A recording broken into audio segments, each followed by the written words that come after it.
Welcome everybody to another ZASGcast. Today we're going to be checking out a match between EGMachine, our Zerg player, and GSD, our Protoss player. This is from the ladder, and just a big shout out to Machine, of course, who put out a replay pack on Twitter. So this is from that. It's from just in the last couple of days.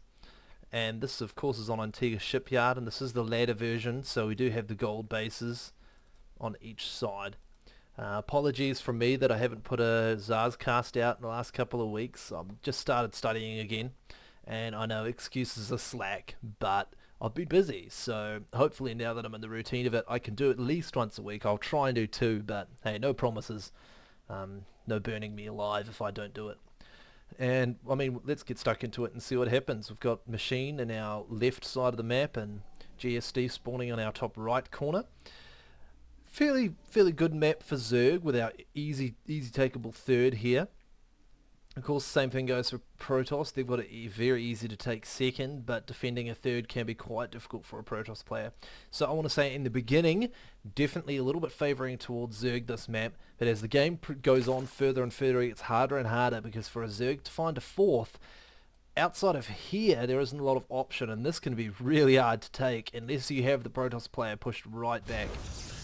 Now we have GSD opening up with a very standard pylon, and looks like we'll be going for a forge, maybe a forge fast expand, but a fast expand nonetheless from our Protoss, so very standard opening.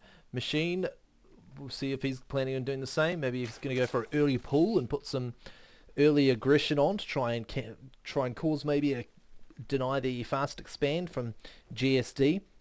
It's getting more and more popular these days, going for a 12 pull or 11 pull, and just trying to deny that fast expand for the Protoss player. More and more Protoss players, though, are getting much better at dealing with it, just making sure they get defense up and not being so greedy as many players are very prone to do. I don't know a lot about GSD, but we'll just have to wait and see what sort of play style he follows. Machine, as we all know, a very confident, very skilled player, playing for Evil Geniuses for quite a while now. Opening up with a 14 pull, so very standard play from Machine and standard GSD as well. We haven't seen a Forge coming down just yet, delayed a little bit. Are we going to see a Nexus first, or are we going to see a Forge first? It depends on what he sees. He has seen the spawning pull, so he won't be too greedy. He will throw his Forge down first. And question will be, does he go for a Nexus second, Gateway, or what's his plan? GSD doing a nice job denying the expand there and gets a pylon down. Very lovely job. All Protoss players do this almost, and you're silly if you don't really. It's just a beautiful way of just slowing down the Zerg player expanding. And in the meantime, GSD is free to go for a Nexus next. He's relatively confident that he's going to be fine. He's got a decent travelling distance to go if Machine wants to put any aggression on, and we see Machine not even bothering. He's just killing the...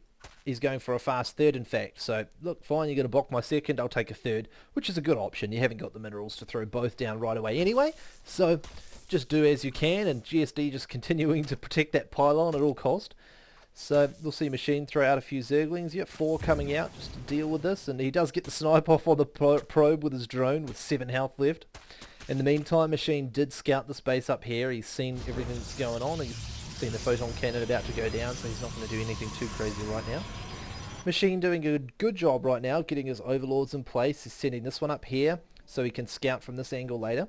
And this one, I imagine soon enough he'll probably bring along this route so he can scout down like that as well. GSD losing his pylon finally, getting blocked as most Protoss players do. Not that I'm a fan of it, but hey, what can you do? Third down for Machine now, and we're going to see a very standard play from both players. Mech growing up, and we see double gas going down from GSD, so are we going to see some maybe early +1 or +2 timing into a aggression around the 10 minute mark maybe? Not sure, it depends. We're going to see upgrades. We'll see a cybernetics core coming down in a sec. Yeah, just the one cannon, so nice play from GSD. Doesn't need to be too aggressive, not wasting any minerals on defense unless he needs to. And EGMachine, nice placement with the Zerglings. He wants to know what's going on. Keep an eye on any sneaky probes coming out to drop some pylons anywhere. And in the meantime, he's using his Zerglings just to check for any pylons anywhere else. You need to get rid of those pylons. They can be disastrous if you don't catch them. GSD starting to get his second up and running.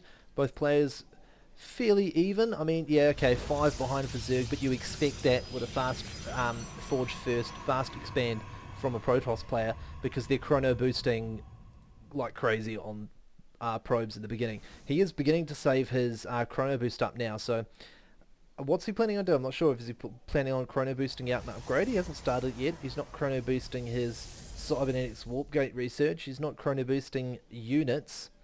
So I'm not sure what his plan is yet. He's saving it for something, or he's just decided not to use it. Only time will tell. And what's he building? He's building a Stargate, so he must be saving it to pump out some Void Rays possibly. Try and get a cancel, try and kill a third off real fast. Machine at this stage is caught right up on drones and is going to exceed GSD in a second. GSD moving out with a Stalker and a Zealot, which is very standard play. But the question's going to be, does Machine have the stuff to deal with a air attack right now? He does have a Queen at each base, and that's it. So if he goes for Phoenixes, if he has 2 or 3, 4 Phoenixes, these Queens are going to die really fast because he has yet to connect these 2 bases here. So we can pick off this Queen and then come through and try and snipe off another one. We see a Roach Warren coming down from Machine and an Evolution Chamber. So he can't even build a Spore Colony yet to deal with any air. So this could be very, very difficult to deal with for Machine. We do see a Void Ray coming in, so this could be very, very effective. He will easily be able to take out one Queen, and in the meantime, this Queen's going to have a very long walk getting over there, because sadly for Machine, the creep spread is going the wrong way. He needs it to be coming this way. It will eventually link up. Hopefully it's in time. Will it be though? Oh, and lovely timing by Machine to get that Overlord in and see what's going on with the Void Rays. Sorry, my words just are not working today. And we see a Spore Crawler coming up and extra Queens coming down, so Machine's not going to have any issues dealing with this now. And in fact, GSD's not even going to continue building them. He's just going to switch over to gateways, start chrono boosting upgrades and units as fast as possible, and looks like we might see a 10-minute push coming up shortly with a 4-gate. So GSD's thrown out his number 1 plan and decided, well, instead I'll snipe all your Overlords and then come and hit you with the ground while you're preparing for air defense. So I really like it. It's a smart move. Machine's being forced into building Spore Crawlers. Macro Hatch coming down now as well. But at the same time, with no aggression going down, GSD's fallen behind now on probe count, and Machine's been free to drone up like crazy. So by the time GSD gets here, the economy difference is going to make it really hard for him to try and overwhelm Machine, who's just going to pump out roaches like they're going out of fashion. At the same time, we see a Hydrodus Den going down as well, so he's just in case he wants to be sure of those Void Rays. If he brings out a good number of Void Rays, we want to be prepared for it. Looks like GSD's going for a big number of Phoenix. Now, very common on this map, of course, is Mutalisk play with these big open areas that you can attack from on all angles against the Protoss player. The question is going to be, is he going to continue to mass them up, or is he just going to get enough to try and do some harassment? It's going to be interesting to see how much damage he can get done with this, because there is a lot of Queens on the field at the moment, but they are relatively out of position. Of course, these Spore Crawlers destroy Phoenixes in an extremely small amount of time. Looks like he'll get a snipe off on the one. No, he doesn't see it. Is he going to find the Queen? No, he doesn't. So Machine smartly pulling his Queens back and using his Zerglings to scout and see what's going on. It's going to try and go for a little counter-attack. Can he get in there? It'll be very interesting. And in the meantime, GSD's going to just start poking around and killing as many Overlords as possible, which is very frustrating for a Zerg player. Oh, very smart option from EGMachine. I like it. Just taking out the rocks, preparing himself for later on positions, and at the same time we see 14 Hydralisks coming out and GSD upgrading to Blink and +2. So looks like we might maybe 14-minute attack. I'm not sure. We'll have to wait and see. Upgrades, Burrow almost finished and Grooved Spine almost finished. We've got, I think, +1 for ranged, and that's it at this stage. He hasn't decided to go anything more. He hasn't got a huge amount of gas, Machine.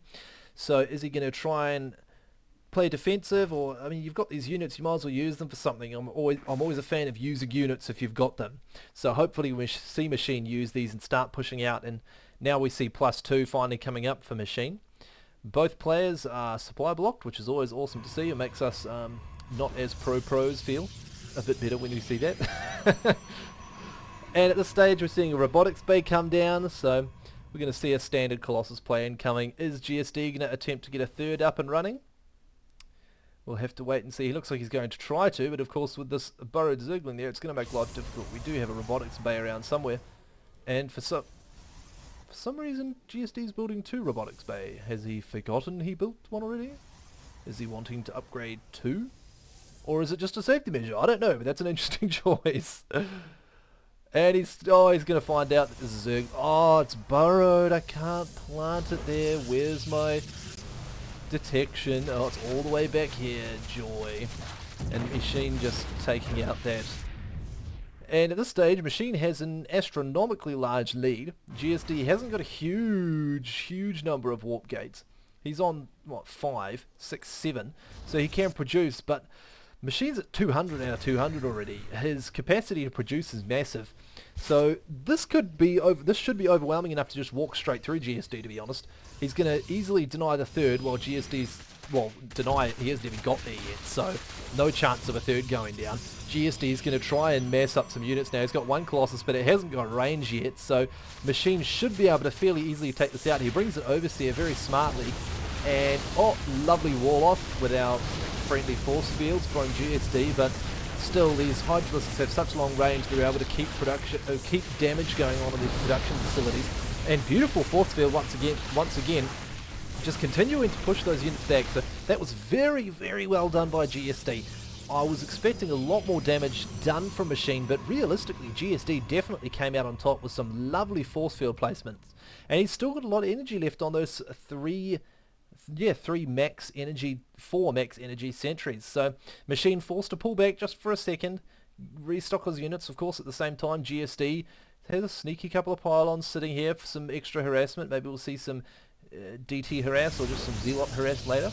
A lot of Zealots and some Colossi starting to swarm up in higher numbers, but of course at the same time we see Machine bringing out some lovely Corruptors. So this could be very difficult for GSD to deal with. He has not got the Stalker numbers to deal with this amount of Corruptors, which are just going to decimate this army. This is not good for GSD, not good timing. He isn't able to split that army enough effectively. We're not seeing any burrows or anything, which is sad to see, but Machine is just, he has the pure numbers to just walk over the top of this, while the Colossi just get ripped to shreds. The number of Zergling, the number of Hydralisks and Roaches are enough to deal with this very comfortably, and still GSD has not been able to get this third down due to the Zergling. The Zergling's the game winner. Player of the match goes to the Zergling, who's denied this expansion I think 3 times now. GSD trying to poke out and do something, but realistically he's in a world of pain right now. His main is almost out of minerals, his second is getting low, it's at medium stage already. And he's lost all of his Colossi. He's a world behind. Machine is heading into... He's got his infestation pit coming up, so he can look at building his hive and getting into Broodlords already. He's got a 4th coming up, and GSD is stuck on 2 base. This is the worst position to be in as a Protoss player. Nothing you can really do. He's trying to do whatever harass he can with a few Phoenixes, but it's... yeah... good effort. He's going to leave himself in a rather awkward position with that number of Corruptors though. And nice use of Corruption by Machine, often the unused spell for some bizarre reason. Saw some nice play from Xenio the other day, who was using it to alongside with some Mutalisks. So he had 1 or 2 Corruptors in the mix, and then a bunch of Mutalisks, and he was just throwing Corruption on buildings to burn them down faster and various other things. I thought it was absolutely brilliant play. I'd never seen it before. I mean, it's probably been done, but I hadn't seen it at this stage. I was very impressed. It was GSD just continuing to poke around with those Phoenixes to see what he can see. At this stage, GSD needs to do something pretty big, because Machine's 200 out of 200. At this stage, he's just pure teching. He's getting his hive up. We're going to see Broodlords on the field in the next sort of 4 minutes. So he needs to do something pretty much now or he's dead. It's that plain and simple. He's almost out of minerals. He's in a world of hurt. I imagine we'll see a push coming in from... well, Machine's probably happy to sit there, as the old saying going. Once you're ahead, get yourself more ahead. So he's just happy to sit back at 200 out of 200. He's going to start throwing down some various defensive structures here and there and everywhere, and just tech up to Broodlords and win convincingly. Why rush it? There's no need to. at the same stage. Machine's happy just to poke here, poke there, keep an eye on what's going on. And just continuing to use this Overseer to keep an eye on with the Changelings. Lovely play. Is GSD going to decide to push out? He has to do something realistically. So it's either push out or die as soon as I've run out of minerals. The longer he waits, the more harder it's going to be. Even if he gets to 200 out of 200, he's going to have to deal with more tech. So in comes the surround for Machine. Beautiful positioning. The Corruptors, beautiful corruption going down on the Immortals, which is going to make those die a lot quicker. GST lifting up with the Phoenix very nicely, but they're not going to last long enough to make a difference. And this GST is just holding on with these Stalkers. He's managed to kill this army. He hasn't got a lot left, but hasn't given him enough to get the expansion up. And the Zergling is still here. The Zergling is such a champion. He's going to try and push out. He's realised he basically has to go for it right now. Machine is building 39 roaches. So I imagine we shouldn't have too much issues from Machine being able to bounce back from this and kill him. He's got a well-established amount of resources, 2,000 minerals, and EGMachine. He's got a couple of defensive structures here. Is it going to be enough to keep off the Protoss player long enough for his roaches to get there? In come his roaches. Sadly for GSD, he has no sentries, so he can't do any block-offs or anything like that. Lovely Infesta going down. Blink trying to be used, but of course is rooted in place from the corruption, and not corruption, the what's it? I can't even remember what it's called now. What a brain fart! A fungal growth. There we go. So the fungal growth is down, stops the blink. Beautiful play from Machine. Textbook stuff versus a Protoss player on this map. Take a fast third, block off the ramp, don't let them come out, and just try and block them on 2-base and bleed them to death, which is what he's done. GSD was out of minerals. He's forced to try and mine from here, and I think player of the day is most definitely the Zergling, who's been here the entire game and has blocked this third expansion the entire game long. It doesn't matter, even if Machine's army was half dead, GSD could not take it because he did not get his detection back here to find this. So, good game, well played to Machine, and once again, thank you very much for the replay. And I look forward to doing a couple more. I'll probably do 3 of his replays. So check me out. Probably next week, I would say, I'll have another one done. And I look forward to seeing you then.